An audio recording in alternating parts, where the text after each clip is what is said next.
here is somebody who came from a village in Ludhiana, left this building so that we could take advantage of it.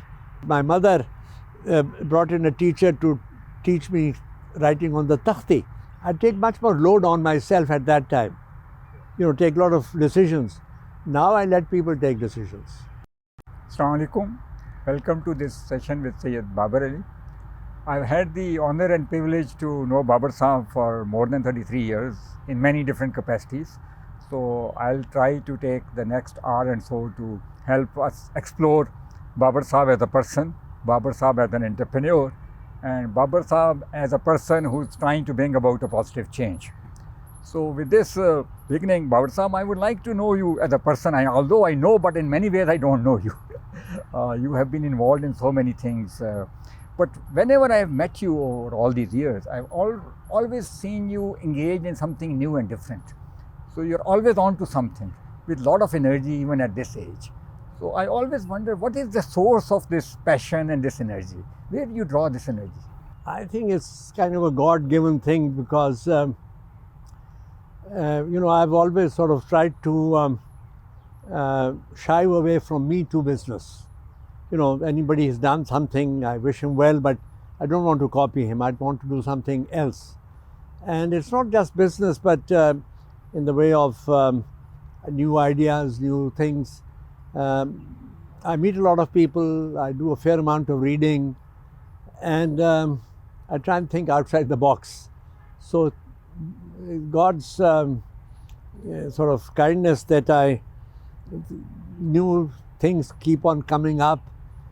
Some are doable, some are not doable, but I want to have a crack at them. So how do you decide which of these new initiatives to take up? Because you come across many ideas.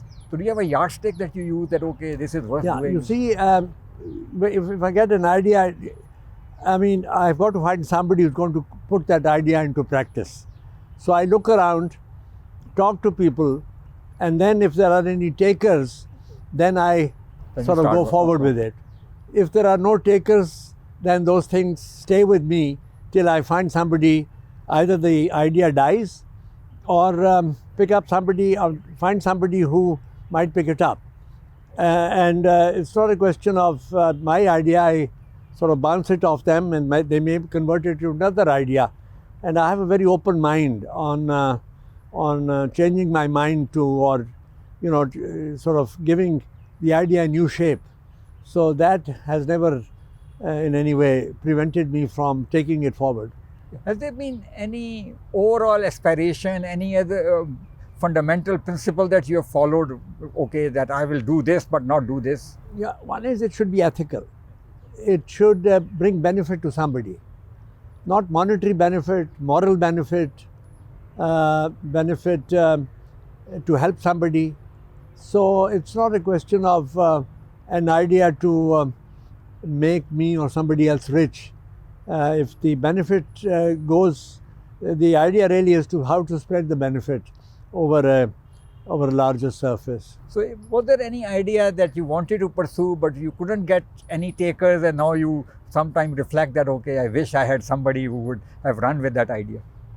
Well, there must have been many ideas, yeah, but something which comes to your mind. I just drop. I don't look back. You don't look back. Okay. I will always wonder, Babar Saab, how do you relax with all these things happening? What do you do to relax, to unwind? These ideas, I find comfort in this thing. I find satisfaction. I find they give me energy.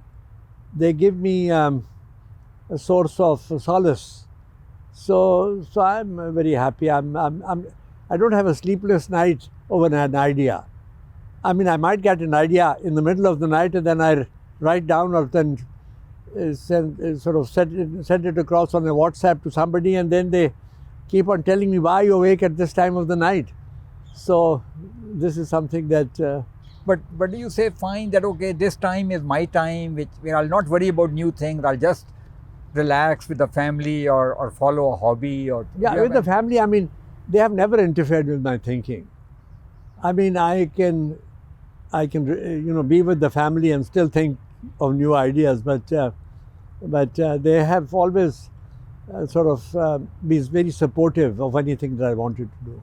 Based on what you just said, and I have also noticed this, having worked closely with you, that you are more of a people sort of a person than a process person.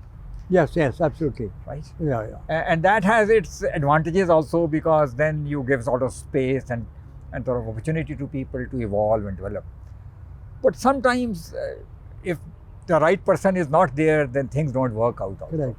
So how have you maintained that balance between the people and the process side?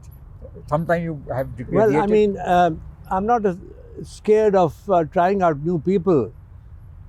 And I would say that 90% of the people have never let me down. But the 10% of the people who have not worked out the way I thought, but that's no disappointment at all. I mean, I blame myself for having selected the wrong person. So what do you look for when you select a person for a task? Passion. Passion. Whether the person has passion. Has energy. Energy, okay. Is not a yes man, will challenge. Somebody that is also sort of sold on the idea that I have. There's no point of pushing somebody who doesn't believe in it, because you don't get anywhere. How do you assess whether the person is really sold on this or is just going along? I mean, you try it out. Okay. You try it out. So you give them something to Yeah, focus you try on, it out, and you figure out whether... give them the opportunity, you give them the space, you give them room, you give them the resources, and if they don't deliver, then... And I've also seen that you are very quick at cutting the losses when you think that things are not working out. That doesn't... because there's no point of lingering. It's in the interest of everybody. When I look back at your career, you have done so much and been successful in so many ways. But there must have been occasions where you felt that maybe a little more process-oriented approach would have worked better, rather than just counting on a person. Yeah, I mean, also you see, as I mentioned earlier on, that most of the projects that I embarked on were one of a kind in Pakistan. Yeah. And there was no reference or nobody to guide. I give you one instance. I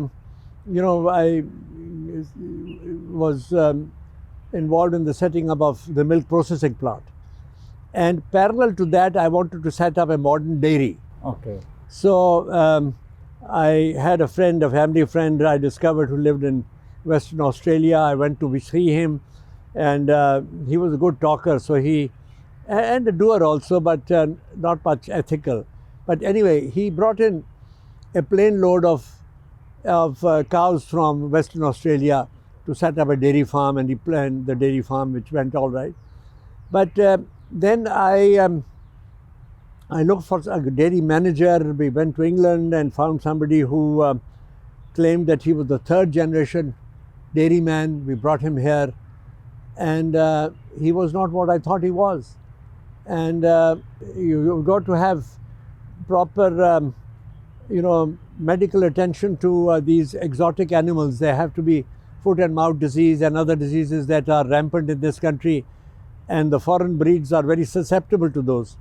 So we got foot and mouth disease, and this fellow panicked, and he didn't know what to do. So I just shut down the whole project. And I said, all right, this is not something that succeeded, let's move on. That was, 20 years after that, or 30 years after that, the new dairy farms have come up. You are ahead of the time, basically. Yeah, much ahead. Because at that time, we could not find people who had hands-on experience in this. But that did not prevent me from, from doing other things.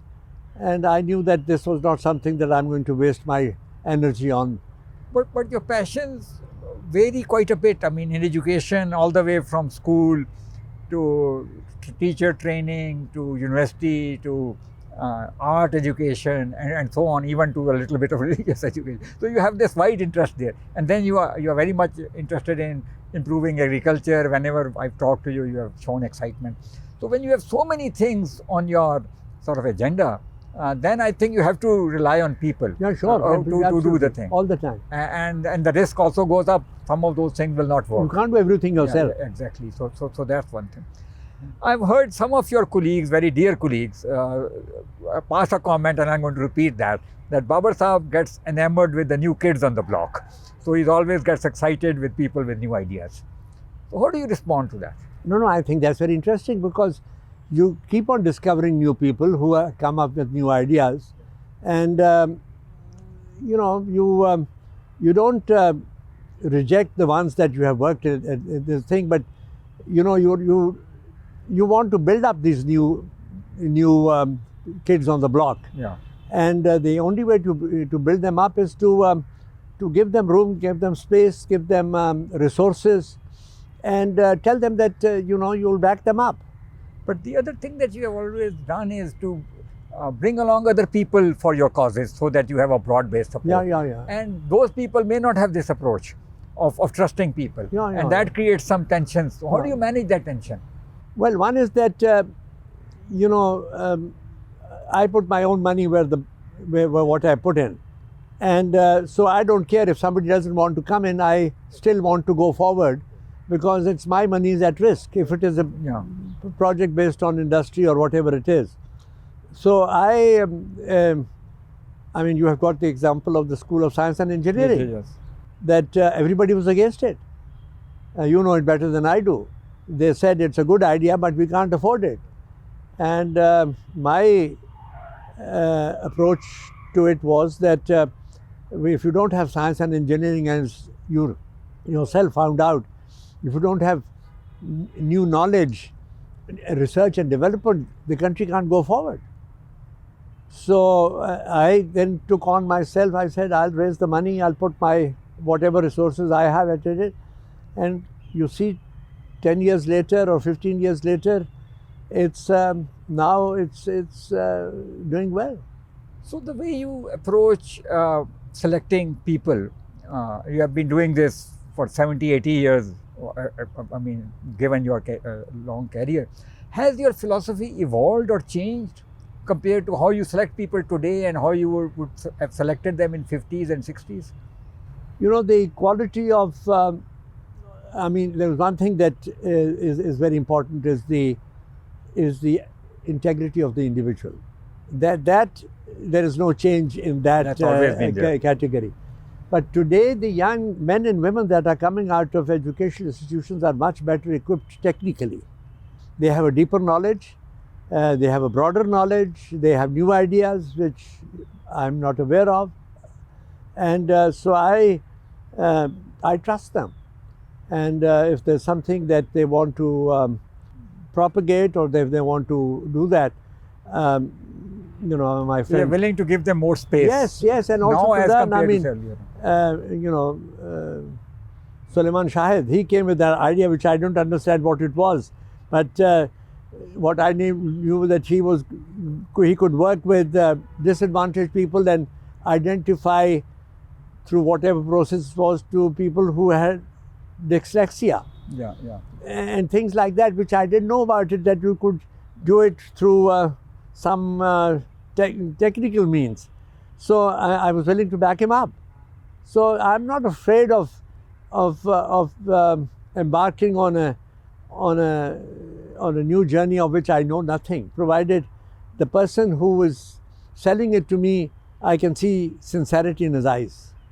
Now, given that you have been successful, I mean, you're considered an icon. A lot of people look at you for ideas in terms of how to develop themselves. If you look at your own management style, the way you would handle various issues in 50s and 60s and the way you would handle those today, is there a basic difference or is there any major change? Not really, except the fact that, you have got to sort of take the swings of economy, you've got to take the swings of environment. Everything is not under your control, and you have to accept the fact that people will make mistakes. You will have adverse wind blowing in your face. You've got to face those things. It can't be everything going your way the whole time. But the only thing is not to give up. So Babar Ali of say 1960 as a management executive and Babar Saab of say 2020, what will be different? I take much more load on myself at that time. Take a lot of decisions. Now I let people take decisions. Okay, so you'll just select the person and let them run with it. Yeah. Okay. Now, if one looks at, I'm sort of changing the topic a little bit because you have this huge reservoir of understanding of how things have evolved in our society. When you look back at the 60s and 70s and you look back at 2020, what trends in the society give you encouragement and what trends in society bother you? Well, encouragement is that despite all the adversities that are there in the country today, and I can come to that in a few seconds, people are still have the energy to work hard and to challenge. I mean, it's a small man. He is not deterred because he has to make a living. He has got to exist. But I tell you, I've seen, I sort of started work from January 1978, almost when Pakistan came into being. The general environment then and today is totally different. It was at that time, of course, the population was much smaller. The decision makers were few, and they were competent. They had got into that position. I'm talking of people in government on the basis of more merit. Selective, and they had gone through a more rigorous. Yeah. They had gone through good learning, training, ethics. All that has been polluted over the years, and today the government has become a millstone round everybody's neck. Because and not only that, at that time, 70 years ago, even 60 years ago, 50 years ago, they were seeking you out. Why don't you do this? We'll help you. Keep people in government. Supportive. Today, you go with an idea and they'll tell you 10 reasons why it can't be done. So they want to put a roadblock. So you got to have the determination, you got to have a lot of firepower, not by way of bribery, but firepower by way of determination that you will not be deterred. And the other thing that we have come to, we decided long time ago, and more than 50 years ago, that we won't have any business that has anything to do with government. Okay. Because of the quality of people that were in government who had different values than us. So your advice to somebody starting off now would be to stay away from the government. Yes, as much as possible. Yeah. Then. I mean, what is good for the goose is good for the gander. I mean, I would not advise people something that I won't do myself. So, but this is on the negative side, things that are tougher. What do you see on the positive side, which was not there then? And well, positive side is that there is a much larger group of people who can afford things. Okay. So the marketplace is a much bigger capacity. Population has grown. People are spending money. I mean, which is not a good thing. They don't save any money, which is not very good. But they are spending money on not only personal needs, some luxuries. They are spending money on the education of the children. Yes. Which is a very good sign. But the tragedy is that they are not getting the quality of learning for their children for what they are investing. They are not getting value for whatever they are putting. That is a big thing. And there again, that's why I'm spending almost 80 and 90% of my time and my resources on education at all levels. Because if there is one thing that this country needs more than anything else is good education and good values. You need not just knowledge of the 3 R's, but you need also you need grooming, you need mentoring, you need coaching. That you've got to follow the right path. the straight path. Today parents are still, half my age. They were never taught these things by their elders. In my days, I was very lucky. My parents we were a large family, but they were totally keen to make sure that their children had the right values.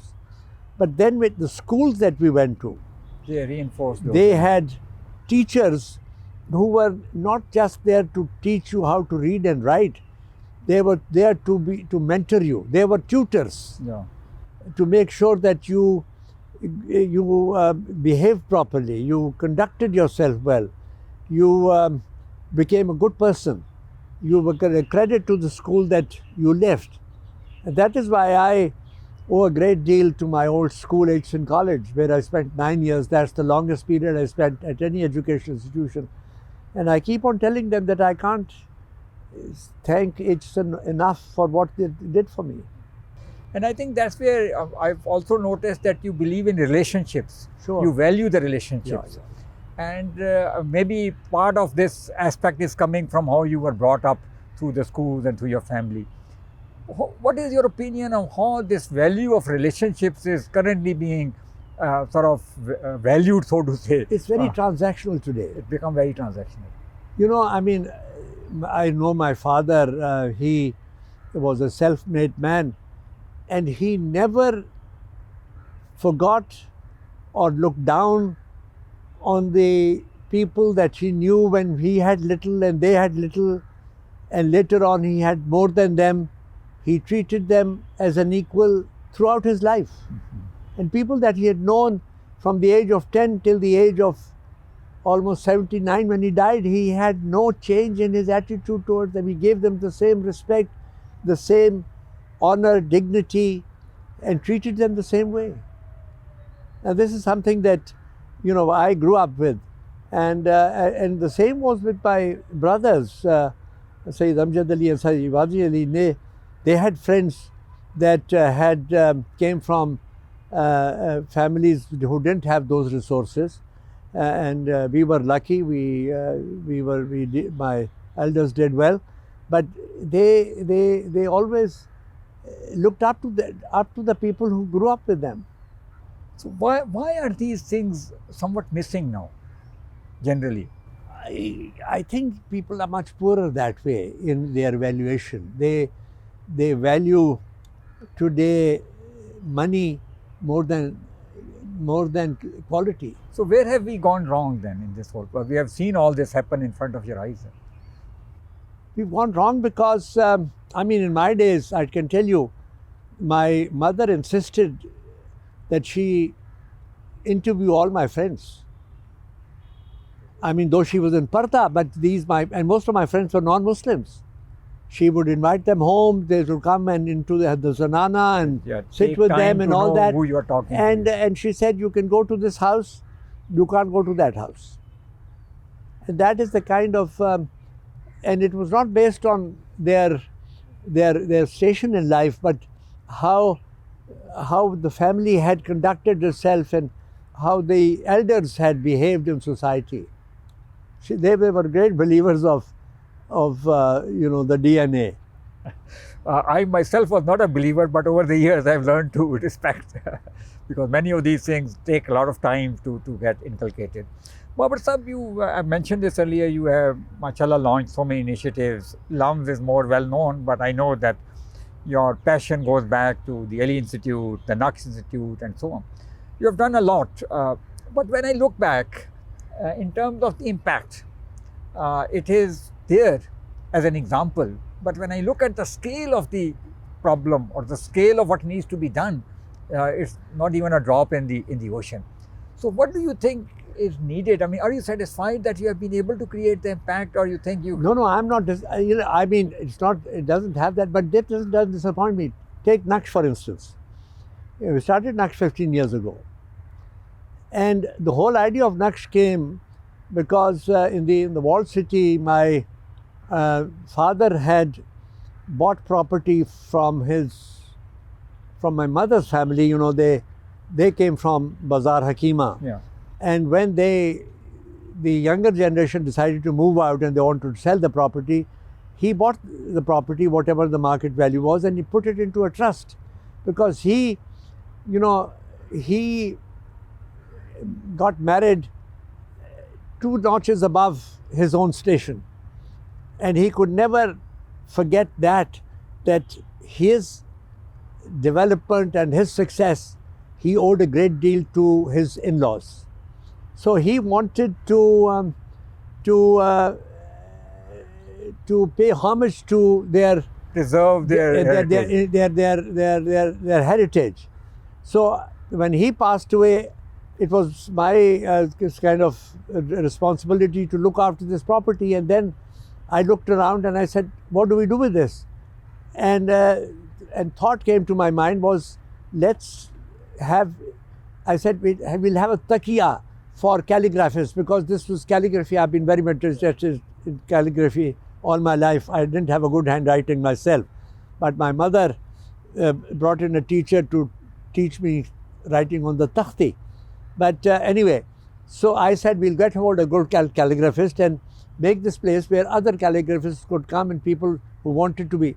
And the same was with miniature art. It was a dying art. Yeah. So this is how it started. And then there was a very good friend of ours and a colleague at Packages who was in charge of the art department. He retired. His name was Mahmood. Number of things came together to Rumi.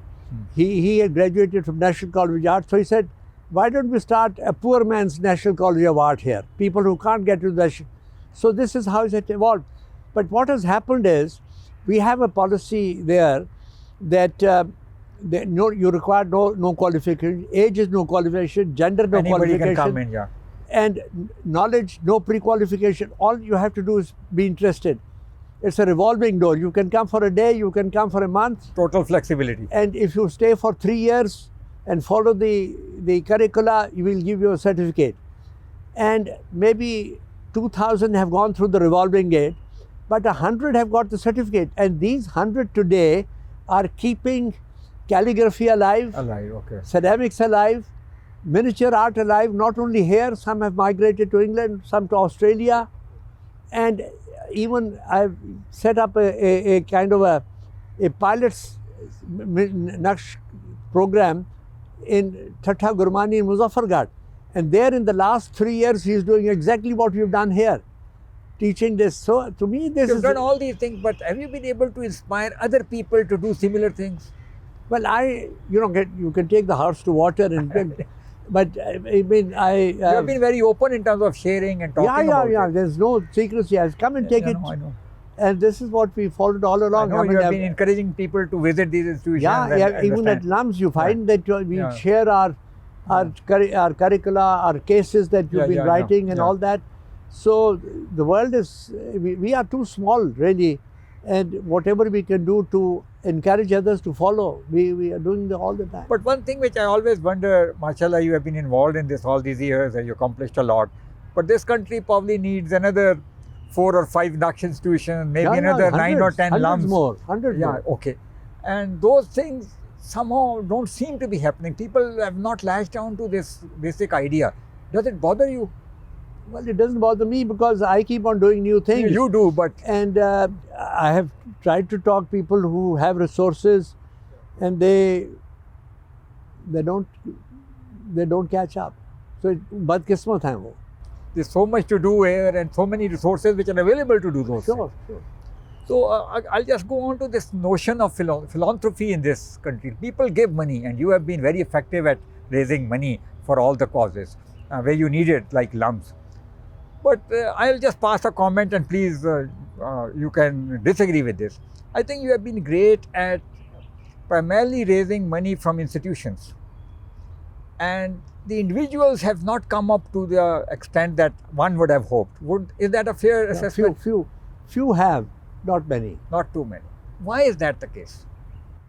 They think money is important. It will take them somewhere.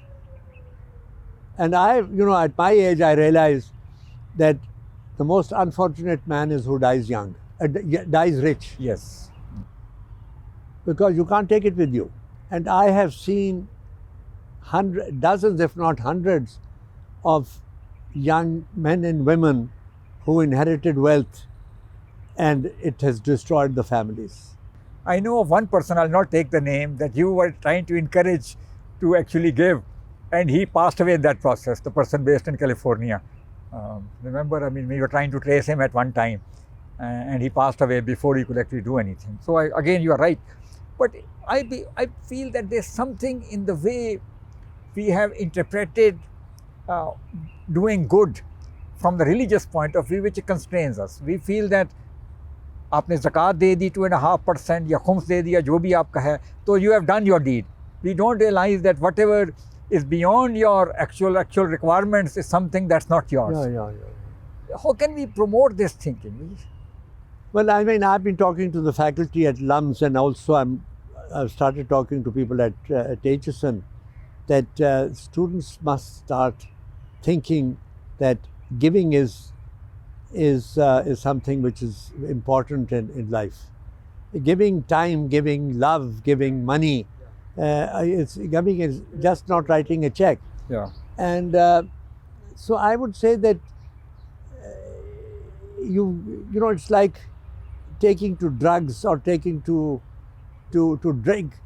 Once you start it, then you find that it's something that gives you a lot of pleasure, which otherwise you never expected it. So you need to get hooked onto this earlier in life so that you the sooner you do that, the better. So what got you hooked onto this then? I think it's in college. HSN college? You know, I've repeated it so many times. Yeah. That somebody specific in HSN who gave you this idea? No, what I noticed. Yeah. There is, you know, when I got to HSN college, I got in October of 1934, and that January we had a terrible break of cold and flu and cough, and we didn't have fever, but we went back. So Mr. Barry, who was the principal there, he said, everybody before the classes start will march down to the dispensary. You know, we had a dispensary there, and gargle with potassium permanganate, pinky, you know, hot pinky. And, you know, and I noticed on that building, it's still there, gift of Sardar Balwant Singh of Ber, Ludhiana. You know, that stuck into my mind at the age of 8, that I said, here is somebody who came from a village in Ludhiana and left this building so that we could take advantage of it. So these incidences which trigger a certain way of looking at the world have a far-reaching impact. Sir, I'm going to move on to another issue which has actually been on my mind, and I would like to take this opportunity to leverage your thoughts on this. Many institutions get started in our part of the world, and they are there that they do well as long as the founders are there. But then they struggle when the founder is not around. So we are very weak at institutionalizing things. So what is your philosophy of making sure that things are sustained over a longer period of time? Well, one is bring in a lot of people who believe in the institution that you are working with. I mean, take for instance LUMS itself. Yeah. That we've got a new breed of youngsters there. I would say 75% of the faculty today at LUMS is under 40 years old. And they could get a career anywhere. And they are at LUMS because they feel that LUMS gives them the room and the space and the opportunity to do things that they can't do elsewhere in Pakistan. Many feel that they can do better abroad, but for whatever reasons they want to be here. So you fill up the organization, or you know, people who are committed and not just passionate men about but women who feel that they have the ownership of that place. So that is one way of ensuring control. The same way is in the business. Today, the business companies that in industrial companies that we are associated with, the decision making is not at the top, is at the second and third level, and all these people are under 40 years old, and we always look to them as the real owners of the place because they are the ones who are running it. We are shareholders, they are the owners. Okay. I was avoiding LUMS, but now that it's come to LUMS, we'll explore this a little bit more. LUMS has grown into a major university now, many schools, and I think whatever you conceived, it has probably gone beyond that. Yeah, much more beyond that, and has an impact. And it has its own challenges and its own sort of evolution process going on. If you were to look at LUMS and its evolution, can you think of, and this is more in terms of maybe some other people who are thinking about institutions can take you from this, what are those 2 or 3 things which have helped evolve LUMS the way it has evolved? One is the quality of the students that came in. So this approach on merit and getting their quality students. And the faculty that came in, Okay. who coached those students, who have gone out into the world and done wonders. So as LUMS grows and as it sort of evolves into different schools, and I know you were the trigger for starting the business school, and then you played a fundamental key, pivotal role in getting the School of Science and Engineering off the ground, and then the School of Education. So when one looks at governance at LUMS, your interests have been more focused on the newer areas rather than the older areas. And we in the business school, I'm not taking that, sort of putting on that hat, somehow feel that you have sort of moved on to newer, more exciting things and left the business school. I think these are inherent in any organization, where the elders feel that they played a very important role, which they did, but then they they are not that attuned to what new changes. I give you a very interesting example. My granddaughter Mubarak, because she lives in Palo Alto, she's well known in the community there. She went to the business school. Now she only has an MBA. She worked for WhatsApp. She was the dean of the business school called her up and he said, I want you to join my faculty. With just an MBA, joining the faculty of the Stanford Business School. So I said, jump at it. She said, Nana, you don't know what politics exists in. Everywhere, it exists everywhere.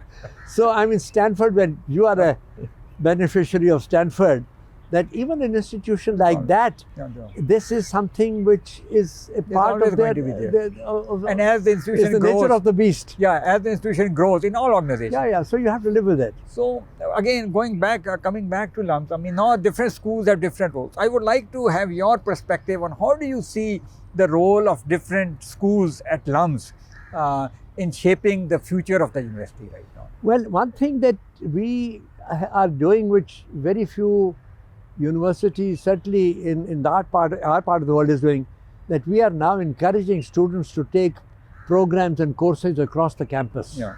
So that a businessman can study biology and a scientist can study Ghalib or Bulleh Shah. This is something which I think will create a tremendous amount of new energy among the students that come out. One thing which we have totally neglected in Pakistan, and of course is also neglected by our expatriates, is the denial of their children of the wealth in local culture and local language. Local heritage, right. They haven't heard of Bulleh Shah or Ghalib or Iqbal, and this is something which they can never make up. And I think we need to encourage and support our students really to not to neglect this very important part of our heritage. You see, this is, as you will probably recall, when you started the undergraduate program, this was one of the key objectives, that the undergraduates will be anchored in our own history, culture and heritage. But as we have grown, I think some of these things probably have not taken as much. I think they're coming back with the, Gurmani Center has played. No, I think many elements are there, but now it's an opportunity to leverage that. So when you look at LUMS and its progress in the next 10 to 20 years, what will be 2 or 3 major challenges which the university will have to face? One is fundraising. Money, okay. And unfortunately, there is no culture in giving. And as you know, that all universities, private universities in the world are supported by their alumni. So one is how to be able to raise You more have money, to, I have leverage been alumni. talking to the faculty that you got to keep on drumming into their head that whatever, 30% of your students are on financial aid anyhow. So you try to encourage those people to And give back. but the other one who think that they have paying the full fees, they are not paying the full fees. We are charging them much less what it costs. So encourage them to give back. They have to give back because this place, and whenever I talk to them, I said, we who started this university, we've not benefited. We provided resources to this university so that you could go to school, you could benefit. Now you've got to do it so that somebody else can benefit.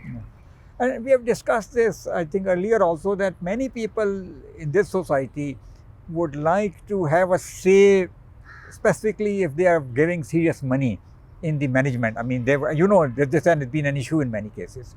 How do you overcome this issue that, okay? No, that is, you see, I mean, it's like if I buy so many shares of a company, I can't run that company. You're putting your money into a company that is well run. So when you look at the governance structure at LUMS, I mean, one of the complaints or one of the issues that people have raised is that it started off as a business school. So the governance structure is more inclined towards having business people there. So we don't have enough scientists, or we don't have civil society represented, or we don't even have formal academics represented. You think that's something which we need to get? I'm working on it. We must get people who are not just from the business community. We've got to get people who have other skills and utter this thing.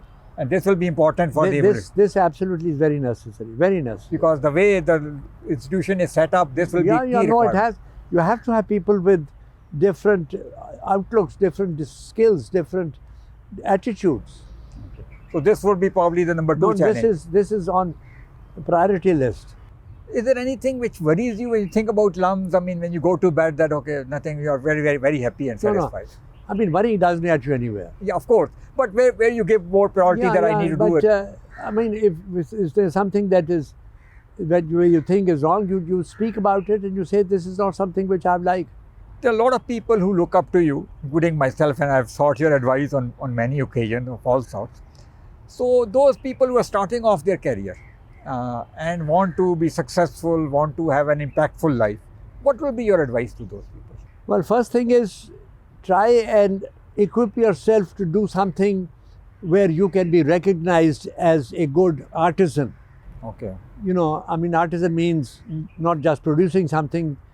Whatever job you do it well, so that people have faith that you can deliver. Whether it's an accountant or a marketing man, you've got to sort of be a good foot soldier. Okay.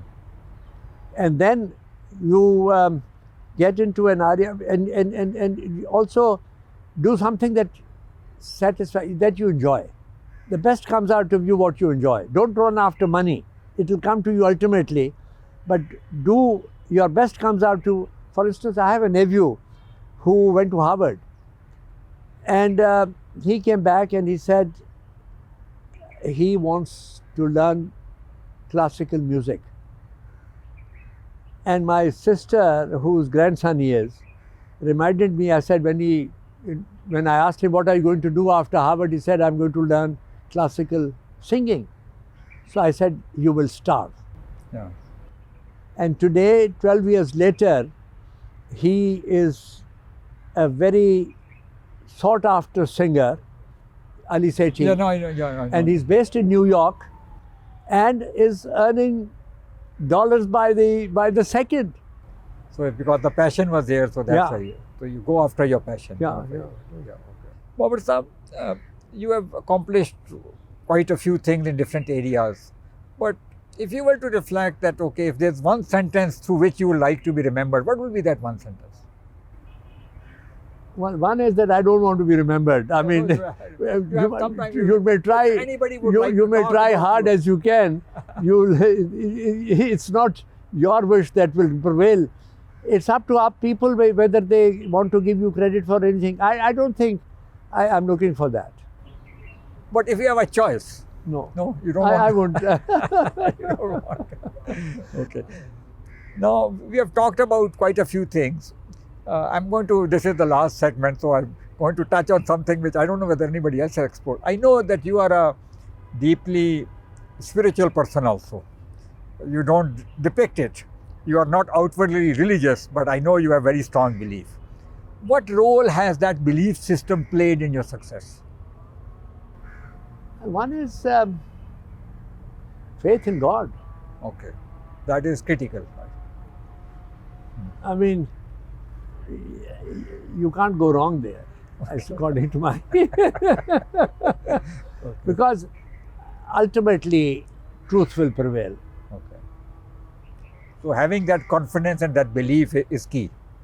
Is key. Okay. So this has been probably at the back of your mind as you. Okay. I know you are not too fond of outward religiosity, but deeply I think you are. Religious. You've got to have faith. Yeah. You keep it to yourself. And it's between you and your Creator. Yeah. And you think this aspect has affected how you have looked at things? No, it reinforces it gives you courage. It gives you solace, it gives you peace. Yeah. And you discovered this aspect at the early stage of your life, at a later stage of your life? Later. You wish you had discovered it a little earlier? Yeah, but then I would have probably taken some other direction. Okay. Some things do come only with time in that sense. Yeah, that's true. Okay. Thank you, Babar Sahab, for a lovely No, I hope it was useful.